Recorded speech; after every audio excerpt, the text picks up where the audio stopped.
Etisent Nigeria. That means hello Nigeria in Tree. Hi, my name's Amanda Potelwa. I'm from South Africa. Hello, my name is Nini Akinkube. Hello, my name is Candace Nkotbisek. I'm from Cameroon. My name is Reorientation. My name is Efwa Osei. And the most interesting thing I found about Nigeria is the extraordinary hustling energy. And make sure you keep watching Hello Nigeria. We do it all for you. We do it all for you. Oh.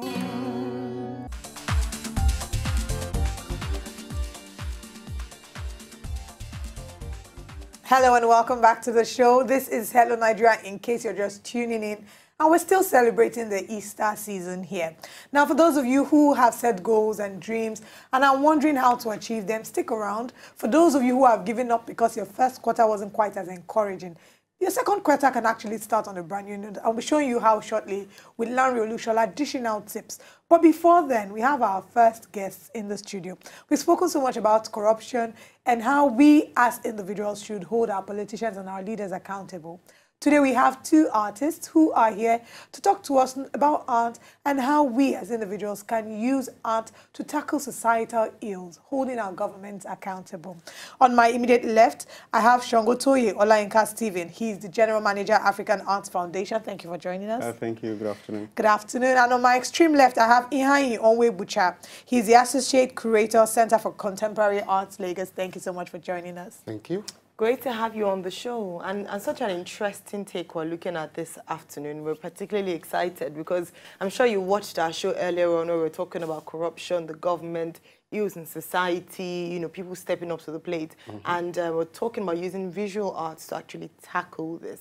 First of all, you know, tell us a little bit about the African Arts Foundation, what you do, because I know that you do a lot of work to support young artists in Nigeria. Yeah, African Artists Foundation, it's a non-governmental organization that's focused on unearthing new talents and the young Nigerians, basically, and discover, you know, what they've got to offer and how best they can lend their voice in situation and in the society. It does seem that now there's like a certain new wave of arts.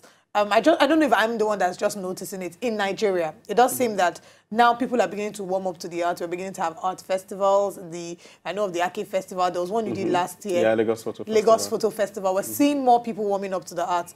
I'd ask you, Ihayi, basically, how long ago did this wave catch on, and how long really is it going to last? Is this something temporary? And you're a curator yourself. Yes. You've met with lots of artists. You curate lots of artwork. So tell us, how recently or how long ago has this been in effect in Nigeria, and how long do we see it lasting? Okay, I think the current trend, as you say, it's not new actually. It's been there since the post-independent period, when we had the Festac 1977.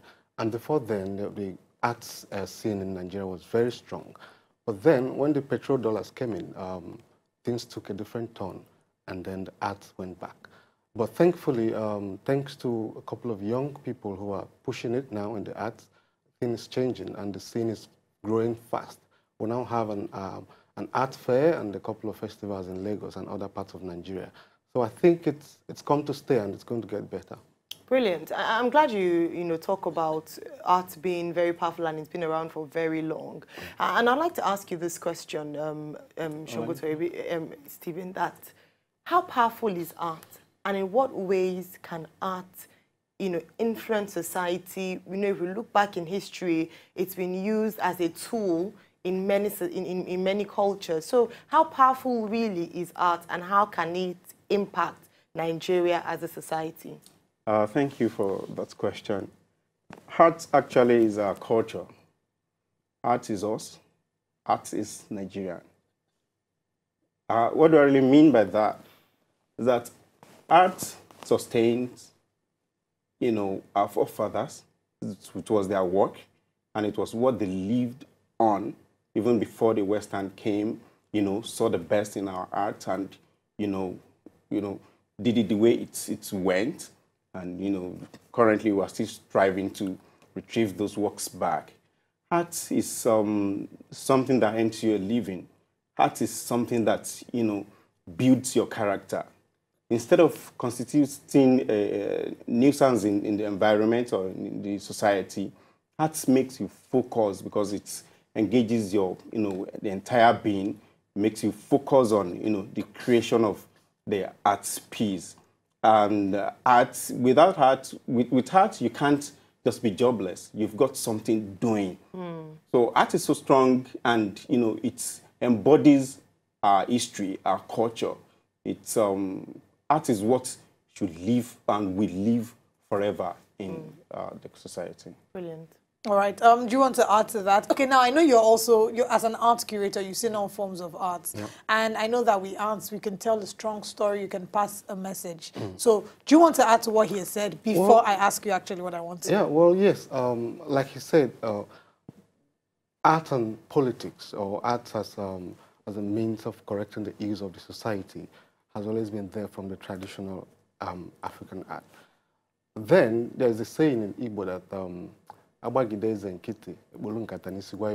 it simply means is that when the excesses of when the king's excesses becomes unbearable, you wear a mask and talk to him. That mask is a sculpture piece, and the masquerade is an activated sculpture piece, a performance. So since then, art has always been using masquerades has always been a platform or a means of addressing the elite and telling them where they've gone wrong, and it has continued up until now, in the early 70s and 80s, and up until 90s, artists like Obiora Udechukwu had used their works, works like The Road to Abuja, works like No Water, have been used to point out the ills of the society. Recently, there was an exhibition by Ayo Akinwande, where the exhibition was titled Power Show, where he used performances and installations and photography to really deal with issues of power supply, energy, fuel scarcity, and all that in Nigeria. So what it does is drawing the attention of our leaders to these issues, even though we all know it, but they keep hammering on them, and they keep making it prominent and making the ordinary man to see that, okay, fine, these things are really, really there and there. It's not just in the media, but things that we're dealing with as a society. Very true. The more we keep talking about these things, the more they realize these things. Of course. So now the question I wanted to ask you, you're an arts curator. Now, when I was much younger, when we hear arts, the first thing you're thinking of is fine arts or painting. But we've come to see that there are different forms of arts. Now, we're seeing spoken word as a form of art. So as an art curator, what are the various forms of art that we express, or forms of art by which we express ourselves in Nigeria, and the ones we need to, infuse in Nigeria? I find that if you do a cultural analysis of the kind of arts that we have in Nigeria and the ones you have outside the country, there'll be some cultures and traditions or some forms of art that we can learn. So what are the ones that we currently express, the various forms, and what are the other ones we need to learn or we need to add to? Okay, I'll start with the ones we know and the ones we do. Surprisingly, we're all artists. I mean, both of you have very pretty dresses, and that's a form of expression. That's a form of art. Thank you for fashion. the compliment. And then outside that, we have photography, we have the visual art, we have sculpture, painting, ceramics, and designs. And then the performance, you mentioned spoken word, you've mentioned there is music, there is drama, there is now comedy, and all that, all forms of art. But then there are new media that are coming up. That's being introduced into the country now, media like video, sound, light, art, and then performance art as well. Not really stage performance, but performance as an art form. They're all there in Nigeria now, but they've not got the critical attention that the other more traditional forms of art have been given. But what we have out there, we have in Nigeria. We just have to look at it. Just have to really publicize them as well. Pay close attention to them. Yeah. All right, great. Now, with regards to art, another thing that people haven't probably tapped into as much in Nigeria is art as a form of investment. We know that in other parts of the world, people buy art pieces and they're kept. Even banks nowadays encourage, the HNIs to think about investing in art. Is there any way that we're pushing this and Nigerians more aware of this? And what are the benefits of investing in art as a form of investment? Like I rightly said, art is something that lives forever. Even when after the artist is no more, his work still speaks. Yeah. Like lately, Ben Wu's work that got sold at an auction, we know how much it went for, even after the artist was no more. In Nigeria we're having headways, like we're having arts galleries coming up with auctions, ideas. Though Nigerians have not really been into investing in art.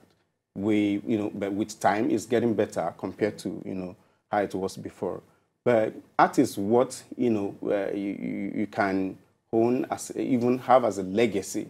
You can even inherit from your parents that can, grant you even a future. Like, I know of an artist who have loads of works, are willed already for his children. I said, wow.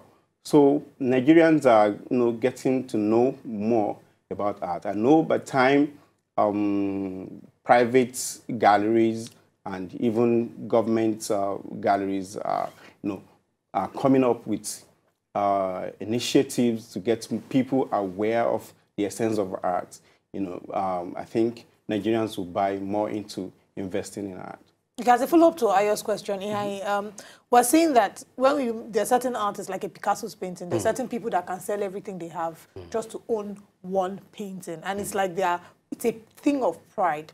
How well is our Nigerian art faring with regards to being an export? Do we have such pieces that we know that people outside would trade everything they have to get? Because I go to certain people's houses and then they're boasting about the kind of artworks they have. Oh, they got this when they went to Italy, or they got this, and they start telling you about the artist. Do we have such kind of art here, and how well is it doing as an export option? Okay. First, I'll say you mentioned those that say they go to Italy and they go to Dubai and they go to London to buy art. We have good artists, who have good works, who have the highest quality of art that you can get anywhere in the world in Nigeria. There are so many artists of Nigerian origin who are doing excellently well out there and whose work make it in the global art market. Olayinka has mentioned Ben Nwangu. There is also, Ben Nwangu is dead, but there's also a living artist, a Ghanaian who has lived in Nigeria since 1973 or 74, Ella Natsui, whose works I would say is the highest priced contemporary African art now. Wow. He lives in Nsukka. What's his name? El Anatsui. He's a Ghanaian. He works from Nsukka, but his works are sold all over the world. Now, the issue with the market, the art market in Nigeria is that Nigerians have not yet started investing in Nigerian art. Picasso, Basquiat, and all the big names can sell for millions of pounds. But the highest modern African art, that the highest price we've ever had, was the one Olayinka mentioned, Ben Nwangu's tutu that was sold for 1.2 million pounds in Boham's auction last month. Now, it was able to get to that because of the critical noise that was made about the work. So in Nigeria, we don't buy our art, one, and we don't discuss our art. So there's this gap of art criticism, which is very important in terms of valuing artworks, because you can't buy what you don't know, you can't value what you don't know. So until people begin to write about an artist or an artwork, or begin to pay close attention to the artist and the artwork, then the value will go up. And so how do they know? What are the things you look for? You are the curator, so you see an artwork. Some of us just see a beautiful woman that is painted, and you're thinking, this is nice, very colorful, I'm just going to buy this and put it in my house. But an artist sees a picture that has just lines and boxes and circles, and they're raving about it. So what makes one artwork stand out from the other? Okay, they said beauty is in the eyes of the beholder. That's general. But then the politics of the art market is just like properties. What makes a property that is in VI more valuable than the one in Yaba, for instance? And also, what makes a property in Lagos more expensive than that in Enugu? It may be the same house, the same design, but in different locations. So all these politics of the market. Now, an artist who's like I said, who has been exhibited in prestigious museums in the world and who's had volumes and volumes of literature written about him will not be valued the same amount with an artist who just graduated from school. True. So you wouldn't put, as an investor, you wouldn't put your money where you know, okay, you're not sure that next 50 years whether that work is going to be worth something. So you rather put your money where you know that, okay, this artist is already known or he has a very bright future based on his or her pedigree. Yeah. So that I think that these are the things that that determine the value of a particular art piece. Thank you so much. And I'm sure you'd also say that art is also subject to the laws of demand and supply in economics. So the demand is and the price, the price, demand and supply in economics. Thank you so much, Olayinka, Stephen, Shongotoye, and of course, to Ihayin Onwebucha for coming to us from the African Artists Foundation and speaking to us about art and seeing that in Nigeria there is a future in art. And we do hope that as you have spoken and spread the gospel, that people will start to invest in Nigerian art because indeed we have immense talent in Nigeria. Thank you so much again for coming. Thankfully, the tale is starting to change. Back in the day, if you said you wanted to study art in school, art as like painting or sculpture, your parents would say, no, go to school, be a doctor, be a lawyer. But thankfully, we're seeing an emergence of younger people studying art, different forms of art. Very true. To enjoy more of these our Ogbonge videos when you just watch, press this button to subscribe on top of our YouTube page. You go love her.